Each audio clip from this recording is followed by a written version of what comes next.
Bienvenidos a este video explicativo del capítulo 3 dedicado a las estrategias de las compañías internacionales. A lo largo de los próximos minutos vamos a explorar 4 grandes temas que forman el núcleo conceptual de cómo una empresa decide competir más allá de sus fronteras. Primero entenderemos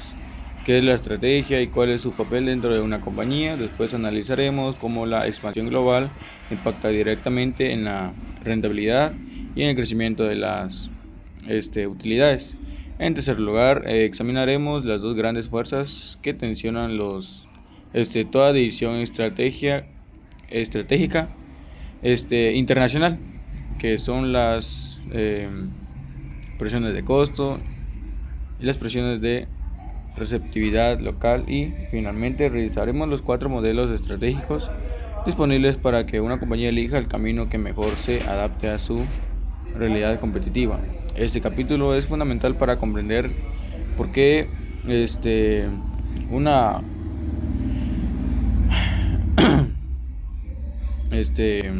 una sola forma correcta de internacionalizarse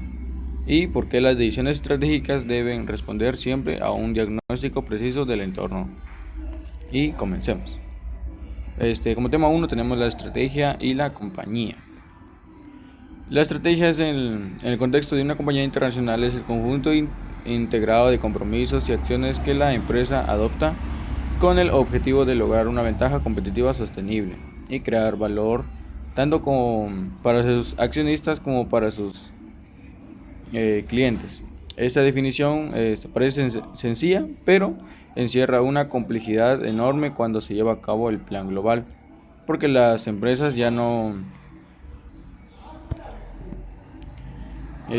compiten en un único mercado con reglas conocidas, sino en múltiples entornos regulatorios, culturales, económicos y tecnológicos, que pueden diferir radicalmente en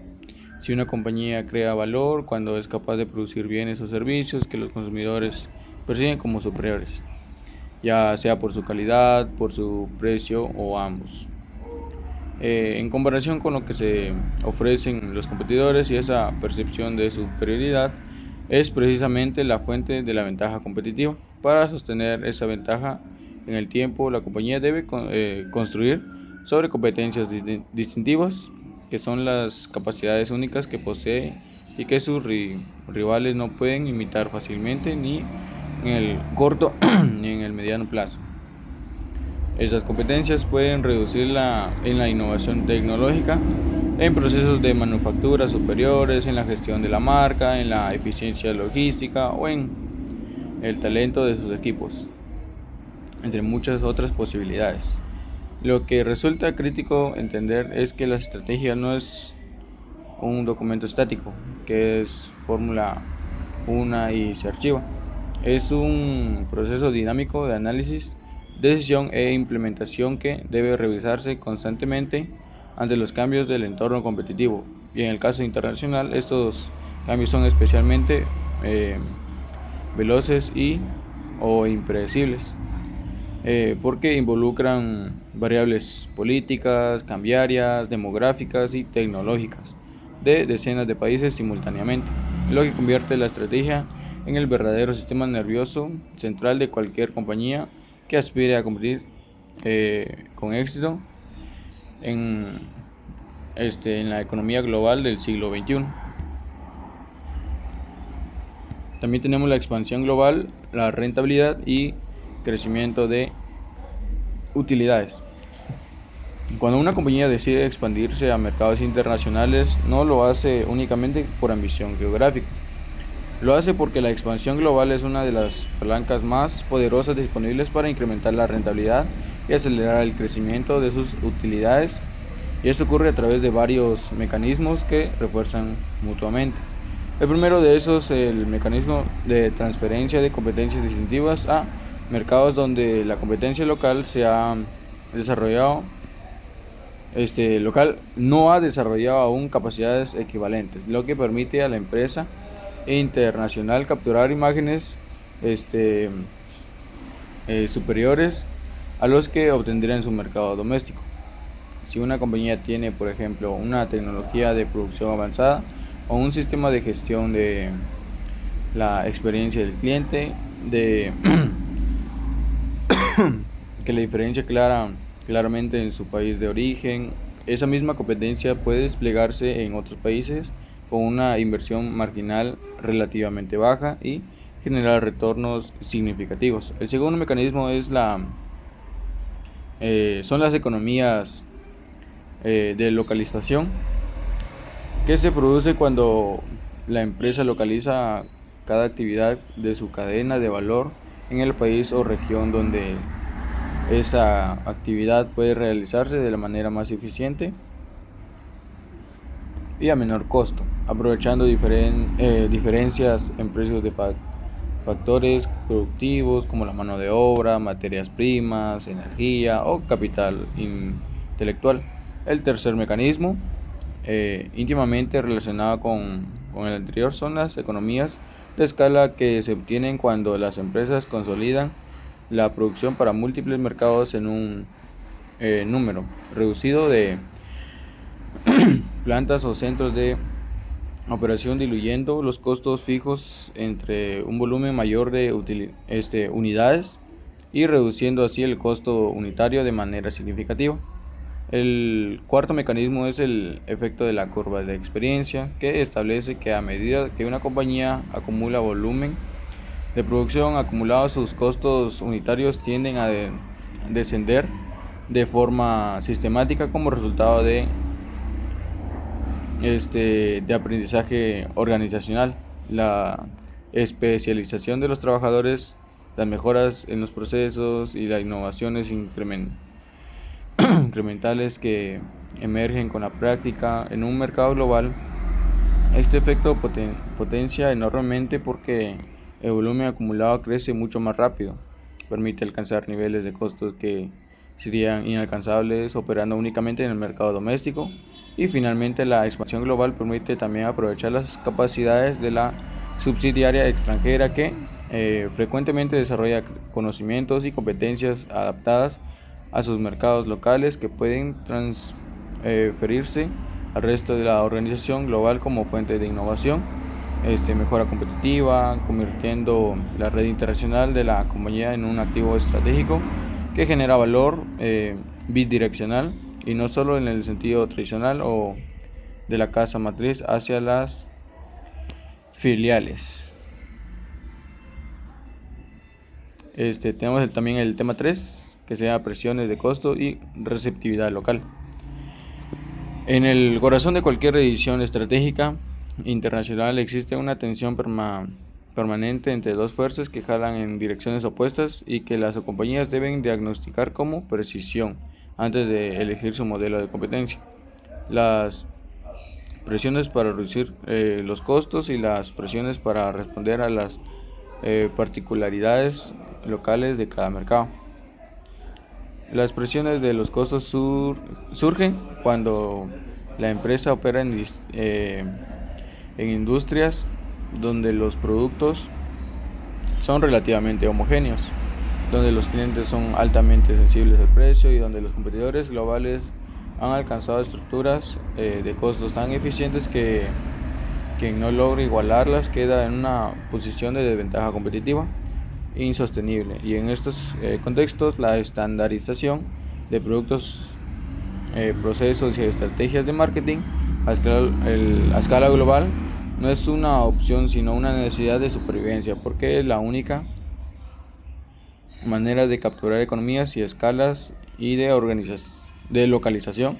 que permite competir en precios sin sacrificar márgenes.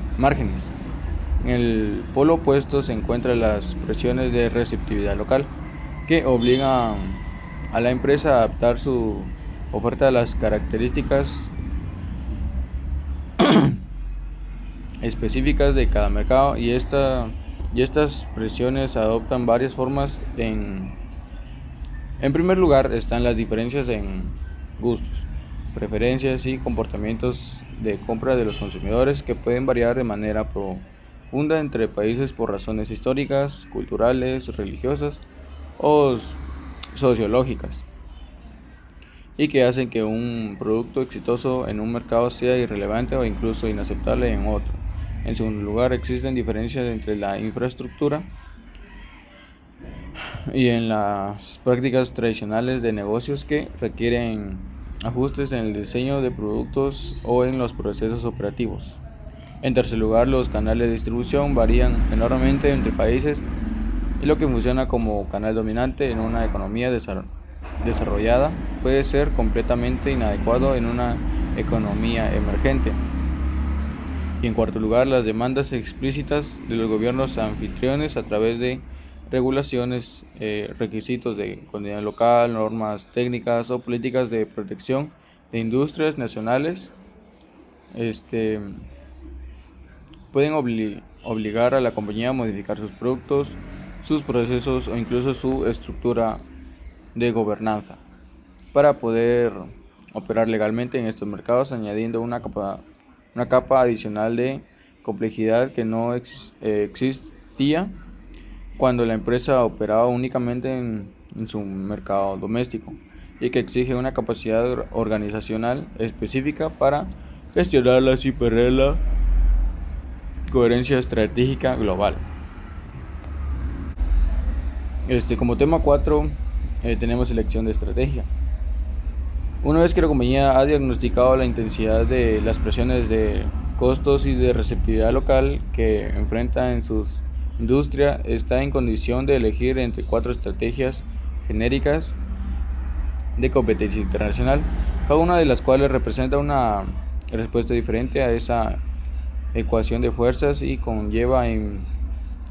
implicaciones distintas en términos de estructura organizacional, asignación de recursos y posicionamiento competitivo. La estrategia internacional es apropiada cuando las presiones de costos son bajas y las necesidades de adaptación local también es limitada. En este caso, la compañía transfiere sus competencias y productos desde el mercado doméstico hacia los mercados extranjeros con mínimas modificaciones, capturando valor en el exterior sin asumir los costos y la complejidad de una adaptación profunda. La estrategia de localización, en cambio, se aplica cuando las diferencias entre mercados son tan significativas que las empresas deben desarrollar ofertas sustancialmente distintas para cada país o región, priorizando la relevancia local sobre la eficiencia global. Esta estrategia implica mayores costos operativos y menor aprovechamiento de las economías de escala, pero permite capturar segmentos de mercado que serían inaccesibles con una oferta estandarizada.